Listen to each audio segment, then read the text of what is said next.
کراچی میں ریبیز سے ایک اور نوجوان انتقال کر گیا۔ قیوم آباد کے رہائشی 24 سالہ شہریار کو 2 ماہ قبل کتے نے کاٹا تھا۔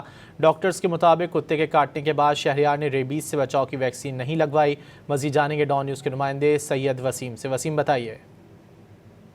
کراچی میں ریبیز سے ایک اور نوجوان انتقال کر گیا ہے۔ قیوم آباد کے رہائشی 24 سالہ شہریار کو 2 ماہ قبل کتے نے کاٹا تھا۔ کتے کے کاٹنے کے بعد شہریار نے ریبیز سے بچاؤ کی ویکسین نہیں لگوائی۔ شہریار کو آج صبح 3:40 پر ایمرجنسی میں جناح اسپتال لایا گیا۔ ڈاکٹر عرفان صدیقی کے مطابق مریض میں ایک ہفتے سے چڑچڑاپن، بے چینی اور ہیجان میں مبتلا ہونے کی شکایات تھیں۔ تاہم شہریار کو پانی سے خوف یعنی کہ ہائیڈروفوبیا کی بھی شکایت تھی۔ مریض کی علامات ریبیز کی سے مطابقت رکھتی تھی۔ شہریار آج صبح 9 بجے دوران علاج جو ہے وہ انتقال کر گیا۔ جی بہت شکریہ سید وسیم ان تفصیلات کے لیے۔